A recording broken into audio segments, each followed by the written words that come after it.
ఈ మధ్య కాలంలో లగచర్ల ఘటన ఒకటి. రియల్ ఎస్టేటు రకరకాల అంశాలు మొత్తం సీఎం ఫ్యామిలీ చుట్టే ఉన్నాయి. వాళ్ళే మొత్తం చక్రం తిప్పుతున్నారనేది బీఆర్ఎస్ నాయకులు మాట్లాడుతున్నారు. ఏడ తిరుగుతూ ఉంది చక్రం? చక్రం ఎక్కడ? ఇప్పుడు మూసి తీసుకున్నా కానీ వాళ్ళకి ఇచ్చారు, వీళ్ళకి ఇచ్చారు. ఆ? లగచర్ల తీసుకున్నా కానీ ఎవరికో ప్రయోజనం చేకూర్చడానికి ఇచ్చారని చెప్పేసి. అంటే వీళ్ళు ఇదే బీఆర్ఎస్ గవర్నమెంట్లో మరి 30 ఏళ్లకు 33 ఏళ్లకు 40 ఏళ్ళకి రింగ్ రోడ్డు నీకు అగ్గో సగ్గో కట్టబెట్టి నీకు వెనక నుంచి పార్టీ ఫండ్లు తీసుకున్నది ఎక్కడి నుంచి పోయింది? నీకు అది రోడ్లు వాళ్ళకి ఇచ్చేసి నువ్వు అగ్గో సగ్గోకి ఇచ్చి నువ్వు తీసుకున్నది నువ్వా లేదంటే కాంగ్రెస్ పార్టీయా? అంటే నీకు 30 ఏళ్ళకి నీకు 1000 కోట్ల రాబడి ప్రభుత్వానికి రావాల్సిన దాన్ని నువ్వు 5 ఏళ్ళు ఉండే ప్రభుత్వం వాళ్ళకి 30 ఏళ్ళకి 40 ఏళ్ళకు నీ ఇష్టారాజ్యంగా ఇచ్చేసి నువ్వు పార్టీ ఫండ్ రూపంలో వెనక నుంచి తీసుకున్నది నువ్వా కాంగ్రెస్ పార్టీయా? అట్లాంటిది ఏదన్నా ఉంటే నువ్వు నిజంగా నువ్వు ఇది తీసుకోవడం వల్ల నువ్వు ఈ రకంగా మీకు పార్టీ లబ్ధి పొందింది, లేదంటే సీఎం లబ్ధి పొందాడు, లేదంటే సీఎం సోదరులు లబ్ధి పొందారని నువ్వు నిర్దిష్టంగా ఆరోపణలు చేయవయా? ఊరికే గాలి మాటలు ఎందుకు? ఈ అమెరికాలో ఆస్ట్రేలియాలో చదువుకొని వచ్చిన అనేటోళ్ళు గిట్లాంటి మాట్లాడేది లేదని ఉంటే ఇప్పుడు మొన్న చూస్తే నీ బామ్మడిది ఫామ్ హౌస్లో కూర్చొని నీకు డ్రగ్స్ తోటి పార్టీ చేసుకున్నారు. ఏంటంటే దీపావళిలో దసరా అన్నారు. దీపావళి దసరాలో కొకైన్ ప్యాకెట్లు అవి డ్రగ్స్ శాంపిల్స్ అవి దొరుకుతాయా? చేసే తప్పులని మీరు చేసి ఎదుటి మీద బురద పూస్తే ఎట్లా? అంటే అది ఇంట్లో దావా చేసుకుంటే కూడా దాని ఇట్లా వాళ్ళు దాంట్లో నీకు క్యాసినోలలో దొరికే వస్తువులు నీకు ఎట్లా దొరుకుతాయా? క్యాసినోలలో దొరికే వస్తువులు మన ఇళ్ళల్లో మీ ఇంట్లో మా ఇంట్లో మనం పార్టీ చేసుకుంటాం. క్యాసినోల్లో దొరికే ఆట ఆడేటి మన ఇళ్ళల్లో దొరుకుతాయా? ఎందుకు వచ్చినాయి అక్కడికి? అంటే నువ్వు అక్కడ ఏం చేస్తున్నావు? నువ్వు ఫ్యామిలీ పార్టీల పేరుతోటి నువ్వు డ్రగ్స్ తీసుకుంటారా, క్యాసినోలు ఆడుతున్నారా అక్కడ? అవన్నీ చూసి నీకు రెడ్ హ్యాండ్గా నీకు పట్టుకున్నారు కదా, దాన్ని కూడా ఏదో మాయ చేయాలని చూస్తే మన క్యాసినో మన ఇళ్ళల్లో క్యాసినోలు ఆడతామా? ఆడం కదా.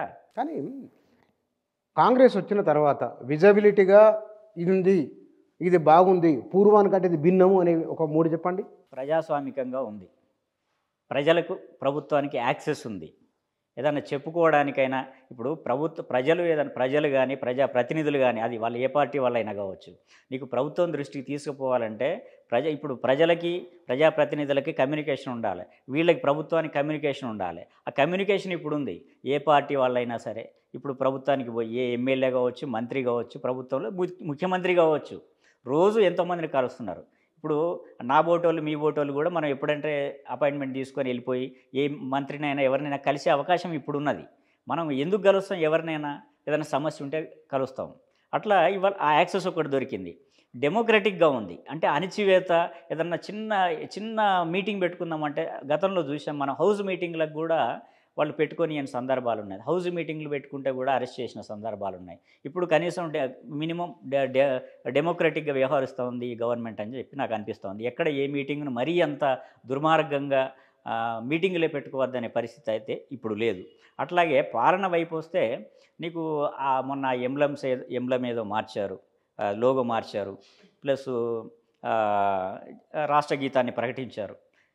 ప్రభుత్వము మొన్న లగచర్ల విషయంలో అప్పుడు ఫార్మాసిటీ కాదు, తర్వాత వాళ్ళు ఏదో అక్కడ వ్యతిరేకత వచ్చింది భూములు ఇవ్వమని చెప్పేసి లగచర్ల విషయంలో.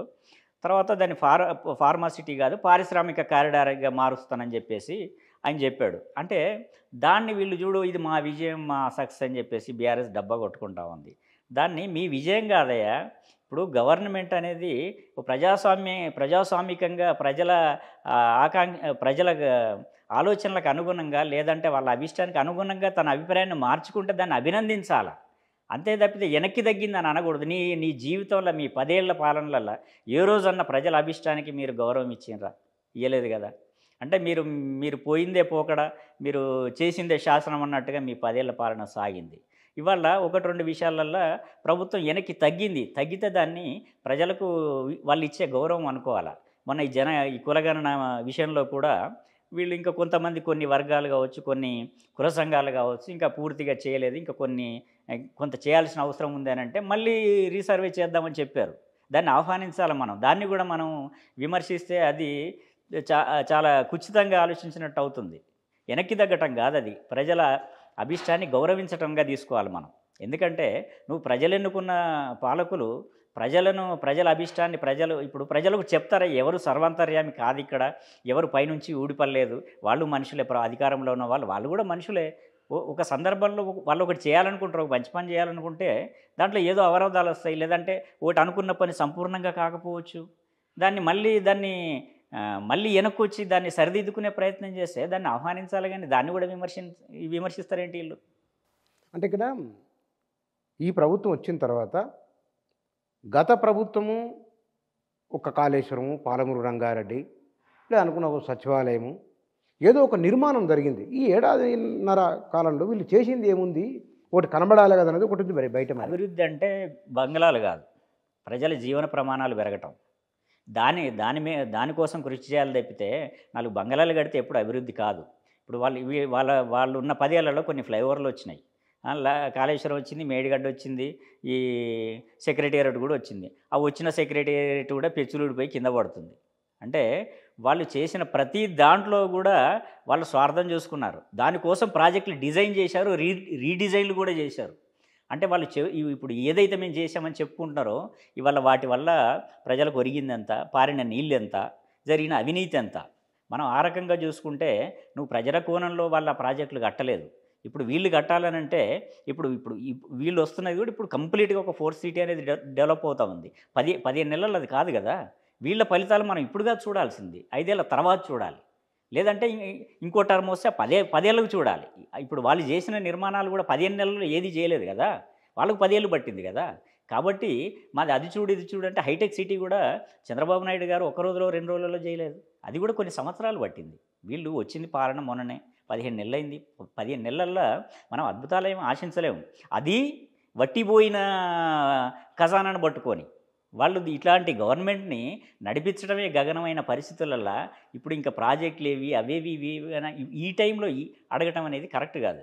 కానీ ఇక్కడ కులగణన విషయంలో మునుపు కేసీఆర్ చేసిన దానికంటే తక్కువ రావడం ఏమిటి? ఇది ఒక కన్ఫ్యూజన్ ఉన్నది, గందరగోళం ఉన్నది.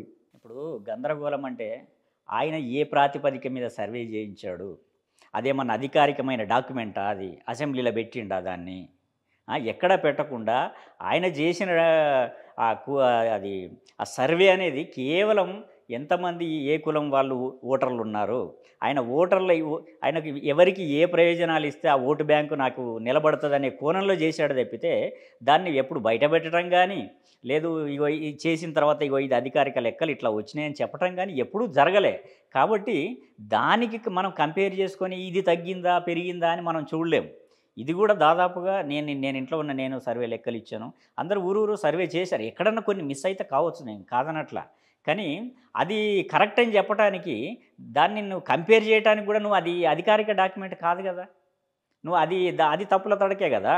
నువ్వు దాన్ని అధికారికంగా నువ్వు ప్రవేశపెట్టినప్పుడు దాన్ని ప్రామాణికంగా మనం ఎట్లా తీసుకుంటాం? ఇప్పుడు పెరిగింది తగ్గింది అని అంటే మనం అది నిజంగా అధికారిక డాక్యుమెంటే మనం అసెంబ్లీలో పెట్టినప్పుడు మనం కంపేర్ చేయడానికి అవకాశం ఉండేది. కాబట్టి వాళ్ళ అవకాశం లేదు, వాళ్ళ సొంతానికి చేయించుకున్న సర్వే అది, వాళ్ళకు అనుకూలమైన లెక్కలు ఉంటాయి తప్పితే అది నిజమైన జనగణన అని అనడానికి కూడా అవకాశం లేదు.